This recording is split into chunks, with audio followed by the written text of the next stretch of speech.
I'm Sue. I'm Kim. And today's topic we're talking about today is summer safety in the sun. Woo! Can you see us? I have no sun. I can't see Kim. Tunnel vision. So anyway, did you know that within 15 minutes of being out in the sun, you can start to burn? Really? Yeah. I mean, oh my God. Even if it's overcast too. Yeah. So since summer is literally around the corner, we want to share some of our own summer safety tips for you and your baby. It's good to put this out there because there's so much conflicting information. Yeah. There's a lot of moms that we hear from that say, oh, I heard this, but my mom told me that. And there's so many research studies out there about sunblock, and you don't know what is what anymore. Yeah. Like, what do you do? Right. Well, I would think, the one person you could definitely turn to is your pediatrician, and any questions, call them up and ask them, what do you think is okay to put on my baby? And we even brought we're not showing the name of the brands, but you might guess what brands they are. You got like lotions, you got specific ones for your face, and you got the sprays. Right. Well, you've got the one kind I like to use is it's a name brand, but I use a little bit of it every day. And so when you get out of the shower, when you're leaving the house, you can just take a couple of pumps of it, put it on an 8-year-old, put it on a 6-year-old. You can put it on your arms. And then there's the nice one that you go to the beach with your girlfriends with. Yes. But you're right, Sue, you're right. There's so many different kinds that it can be overwhelming if you're in that aisle and not sure what to get. And then if you go by with what your pediatrician recommends, but then with time, you'll know your baby best. Yeah, what works best for them. If your baby gets a rash from something that your pediatrician recommended, we obviously don't recommend you follow what your pediatrician recommends, because that can easily happen with a lot of the chemicals that are in the sunscreens and the sunblocks and the balms and the sprays. A lot of that can cause some skin reactions combined with heat, and then with the sand that you have. Yeah, I have sand crusted over from last year. And newborn babies, their skin, the whole big thing is it okay for a baby under 6 months of age allowed to be put sunblock on, because their skin is so sensitive. You don't want to thinner than ours. Don't want to put a chemical on your baby. So you can cover them up. You can put them under an umbrella. You can put hats on them. I brought a little umbrella. Yay! Or So one thing I really did want to touch upon is also skin color. Yes. So I think it's a misconception because I'm 10 and I get darker. Yes. My father was really dark. My daughter, she's very dark because her father's Jamaican, and I always put sunblock on her no matter what. Well, and no matter what your race is, you have to put on sunblock, because you could still get burnt, and I've gotten burnt. You can still get skin cancer. My husband, who's Jamaican, has gotten burnt. Right. And you can still get skin cancer. You'll see the little moles or whatever, and you really have to be careful. Right. And our children really are the spectrum. I have a redhead who, as much as I cover him up, he can be out in the sun for 2 or 3 minutes, and his face turns bright red. And it's bright red. And then he gets a couple of more freckles, and then we name the freckles. He's got this new community on his face. But I try really hard to protect his skin from that, because I feel like he's more sensitive to it. But you're right, your daughter, who is on the opposite side, they look so different, but they still need the same. They still need the same protection, and I think it's a common misconception. Just because you have dark skin, you shouldn't wear sunblock, but you'd have to wear sunblock, especially as time has changed and our ozone layer has gotten thinner and thinner.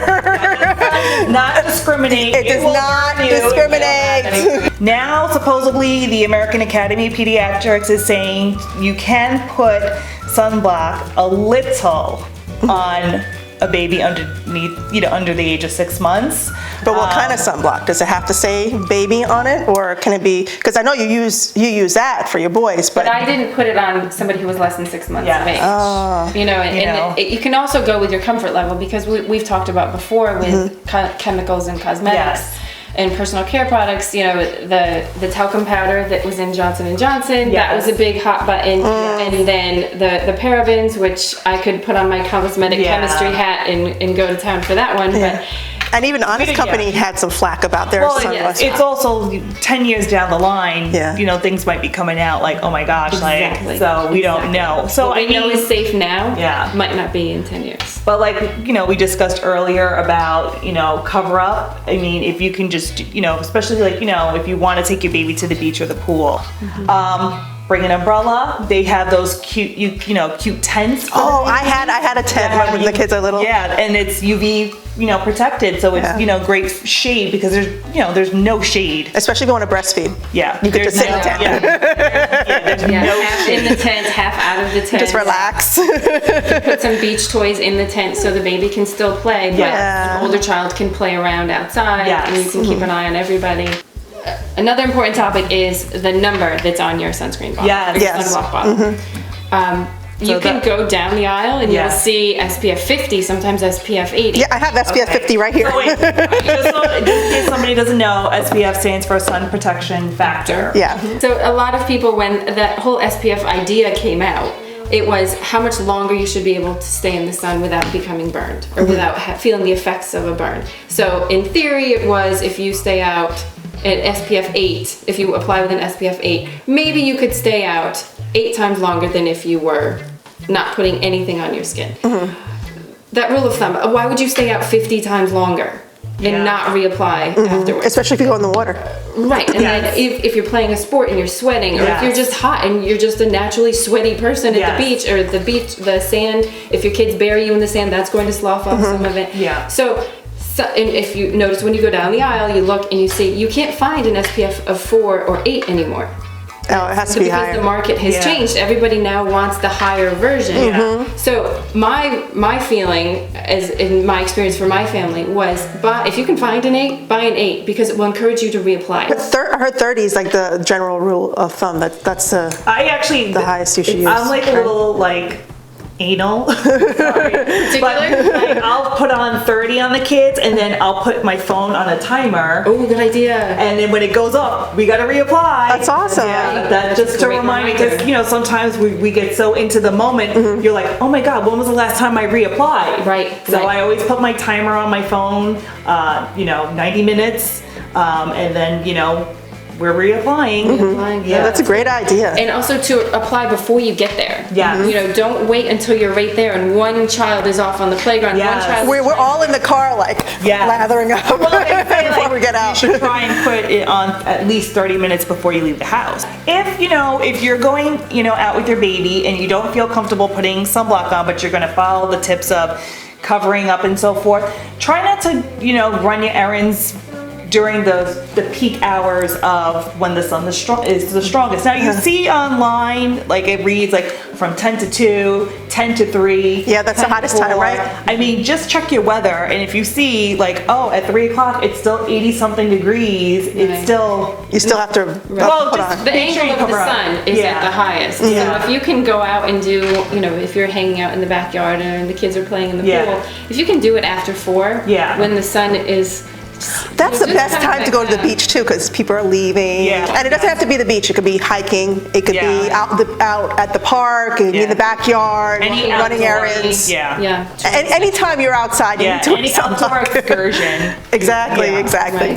And then as women, here's a little tidbit: is to try if you can find a hand cream that has sunscreen in it, because all winter long we're putting all of this. Hand cream on, but our age is really shown in our hands. Yes. And as we're getting older, you can see a lot of the spots. Yeah. You can see if I put sunscreen on my arms, but I washed it off of my hands. My hands are going to show a lot of the spots in the aging process. My hands are darker than the rest of my body because of driving. Putting sunscreen on your hands. I know, I don't think about it. You wash it off. Yeah, I don't think about it. No. All right, so this was a great topic for today. Make sure you use our tips. Follow us on Instagram, Twitter, and Facebook. Subscribe to our YouTube channel. And also use our app. Download it on all of the major platforms. Use it because whenever you're on the go, at the beach or at the pool or someplace that's exciting. Adventure, if you're going to a theme park this summer, take these tips, but use our app and share your locations because we have a lot of new features on our newer version. Yay! Thank you, bye! If you like this video, click here to subscribe. If you want to watch more videos like this, click here. And if you would like to download the MomsPumpHere Nursery Locator app, click up here.